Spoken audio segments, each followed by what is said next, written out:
Coach আসে coach যায়, মানের দিক থেকে এগোনো তো দূরের কথা, আগের অবস্থাতেই থেকে যায় বাংলাদেশের ফুটবল। কিন্তু কেন এমন হচ্ছে, কিংবা বারবারই কেন বিদেশি কোচের বিদায়টা ভালো হয় না? এর কারণ কি শুধুই অর্থ, নাকি অন্য কিছু? এমন নানা প্রশ্নের উত্তর খুঁজতেই মাছরাঙা বিশেষের এবারের আয়োজন বাংলাদেশের ফুটবল কোচ।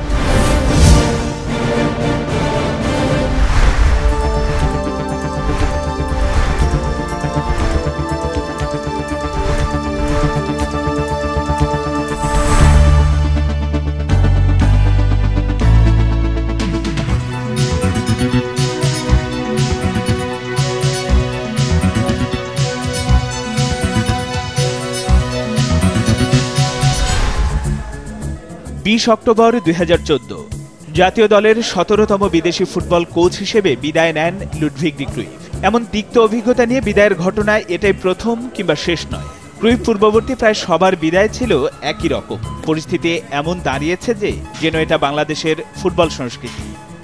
তারা ইনিশিয়ালি যে কোচই আসে তার সঙ্গে প্রথম 1 মাস 2 মাস দেখা যায় যে তাকে তারা মানে খুব ওয়ার্ল্ডের বেস্ট কোচ এনেছি এই সেই নানান রকমভাবে হোয়াট এভার ইট ইজ, মানে তাদের ল্যাঙ্গুয়েজ বা তাদের মানে সব কিছুতে মনে হয় যে দে আর হ্যাপি। কিন্তু যেই নাকি এই যে ডিমান্ডগুলি আসতে থাকে এবং সেগুলি যখন প্রকট আকার ধারণ করে তখনই দেখে এরা ওটা দিতে পারছে না। এটা আমাদের সীমাবদ্ধতাও আছে, এটা আমি বলবো না যে ইচ্ছা করে দেয় না, হ্যাঁ সীমাবদ্ধতাও আছে। এই যখন দিতে পারে না তখনই করে কি কোচের সঙ্গে তাদের এই ডিফারেন্সটা শুরু হয়। এই অর্থের কারণে কিন্তু ফরেন কোচদের সাথে বিশেষ করে আমাদের এই সমস্যাটা বেশি হয়। লোকালদের অনেকেরই হয়তো টাকা পাওনা থাকে, তারা হয়তো মেনে নেয়, বাট ফরেন কোচরা কিন্তু তাদের ফ্যামিলি আছে, যার কারণে এই দূরত্বটা সৃষ্টি হয়ে যায়। একসময় হয়তো মন কষাকষি হয়, তারপরে হয়তো যাওয়ার পথ ক্লিয়ার হয়ে যায়। একটা কোচকে সময় না দিলে আপনি কখনোই একটা স্ট্যান্ডার্ড টিম তৈরি করতে পারবে না। সো আমরা যখনই একটা যে পর্যায়ে যাই তখনই দেখা যায় কোচের বিদায়। এমনও দেখা গেছে যে সাফল্য পাওয়ার পরেও কোচ রাখতে পারিনি আমরা। যেমন Samir Shakir sub games champion হয়েছে, হওয়ার পরে সে তাকে রাখতে পারে নাই।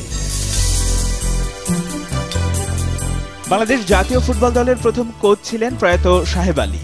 স্বাধীনতা পরবর্তী সময়ে মাত্র কয়েক মাসের জন্য বাংলাদেশ দলের দায়িত্ব পালন করেন সাবেক এই ফুটবলার। তার অধীনে দেশের বাইরে প্রথম কোনো টুর্নামেন্টে অংশ নেয় বাংলাদেশ দল।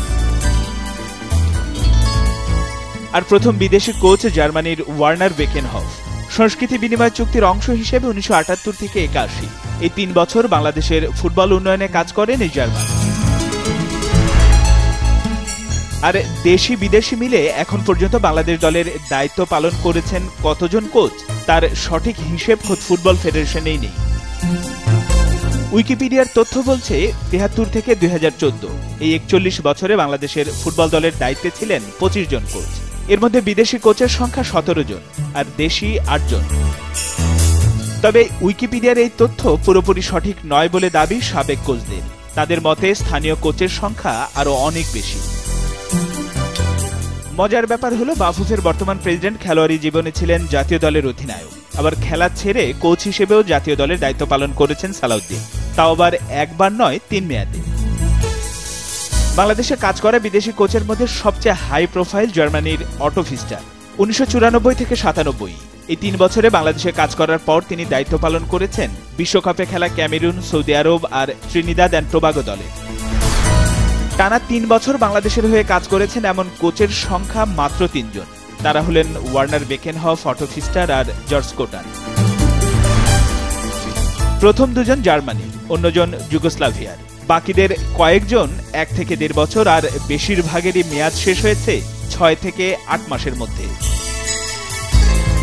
দীর্ঘমেয়াদে কোচ রাখতে না পারায় বাংলাদেশের ফুটবল এগিয়ে যাওয়ার ক্ষেত্রে বড় বাধা বলে মনে করেন সাবেক কোচ এবং খেলোয়াড়রা।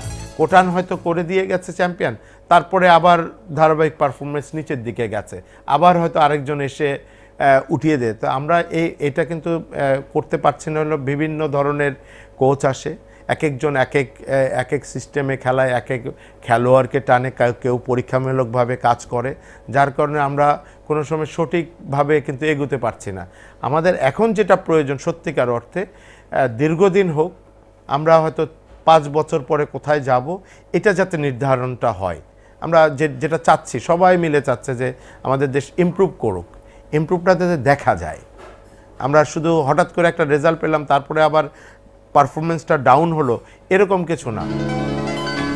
সবচেয়ে দামি কোচ ছিলেন নেদারল্যান্ডসের লুডভিগ ডি ক্রুইফ আর রেনে কোস্টার। শুধুমাত্র বেতন বাবদ যাদের পেছনে প্রতি মাসে প্রায় 25 লাখ টাকা খরচ করত বাফুফে। বাস্তবতা বলছে সারা বছরই আর্থিক কষ্টে থাকা ফুটবল ফেডারেশনের জন্য এই টাকা জোগাড় করা সত্যি কঠিন।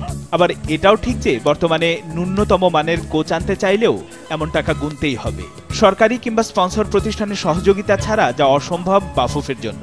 তাই বিকল্প ভাবনা তুলে ধরেন জাতীয় দলের এই সাবেক কোচ। কালচারাল প্যাক্টের মাধ্যমে যদি যাওয়া যায় এবং আমরা যদি অন্তত 4 জন কোচকে আনতে পারি, মেইন কোচ ন্যাশনাল টিমের জন্য থাকবে এবং বাকি 3 জন একই দেশের, এটা ডিফারেন্ট দেশের হলে হবে না, একই দেশের বাকি 3 জন তারা আন্ডার 21, আন্ডার 19, আন্ডার 17 তারা ট্রেনিং করাতে থাকবে।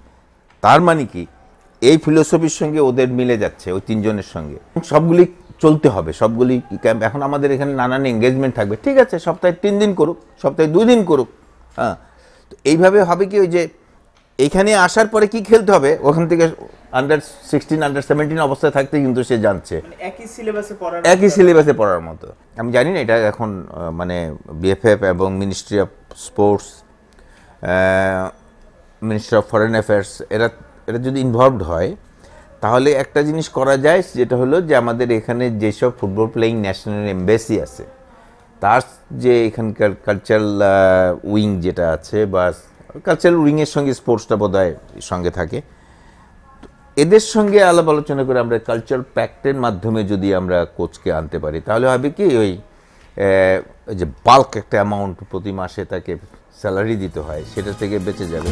তবে এমন চিন্তায় যে বাফুফে আপাতত হাঁটছে না তা পরিষ্কার হয় প্রেসিডেন্ট কাজী সালাউদ্দিনের কথায়। ক্রুইফ পরবর্তী বাংলাদেশ দলের কোচ কেমন হতে পারেন তার একটা ইঙ্গিত দেন তিনি। এক্স ফুটবলার, অনলি টেকনিশিয়ান বা না, এক্স ফুটবলার যেরকম ইউরোপের ফার্স্ট ডিভিশনে খেলেছে, দেন হিয়ার ট্রেনিং, ওই ধরনের একটা চিন্তা করছি। সেটা বড় দেশের হোক ছোট দেশের হোক আমার কোনো অসুবিধা নাই, বাট ইউরোপিয়ান লিগ খেলেছে। জাতীয় দলের কোচ নিয়ে বাফুফে বরাবরই যতটা সক্রিয় ঠিক ততটাই নিষ্ক্রিয় বয়সভিত্তিক দলগুলোর কোচ নিয়ে। অথচ এমন বয়সভিত্তিক দলগুলোর জন্য ভালো মানের কোচ থাকলে এমনিতেই দেশের ফুটবলের চেহারা বদলে যেত বলে মনে করেন সাবেক ফুটবলাররা। সবচেয়ে ভালো মানের কোচ দরকার হলো এইজ লেভেলেই, যারা টেকনিক্যালি অত্যন্ত সাউন্ড হবে, আমরা যারা প্রফেশনাল কোচ হিসাবে ক্লাব লেভেলে কাজ করি, সেই খেলোয়াড়টাকে যাতে আমরা চোখের ইশারায় বোঝাতে পারি এই জিনিসটা চাচ্ছি, সে যাতে বুঝতে পারে পাস কিভাবে দিতে হবে এই বয়সে এসে যেন শেখাতে না হয়। আমাদের দেশে ফুটবল কিন্তু আন্ডার 16, আন্ডার 14 এই সময়টা কিন্তু খুবই ভালো প্লেয়ার পাওয়া যায়, এবং এইগুলোকে যদি আমরা বিদেশি কোচের আন্ডারে রেখে তাদেরকে দীর্ঘমেয়াদী ট্রেনিং করানো হয় এবং এখান থেকে প্লেয়ার আমাদের বের করা দরকার, কারণ আমাদের প্লেয়ার সংকট। এখন আপনি ন্যাশনাল টিমের প্লেয়ারকে কিছু শেখানো দরকার নেই। আমাদের দেশে যেই কোচ আছে তারা কিন্তু এটা অবশ্যই পারে, কারণ তারা লাইসেন্সধারী কোচ। এত সব বাধা উতরে এগিয়ে যাবে বাংলাদেশের ফুটবল, সেই প্রত্যাশায় শেষ করছি মাছরাঙা বিশেষের আজকের আয়োজন। আগামী পর্বে নতুন কোনো বিষয় নিয়ে আবারও দেখা হবে। সে পর্যন্ত ভালো থাকুন, শুভেচ্ছা সবাই।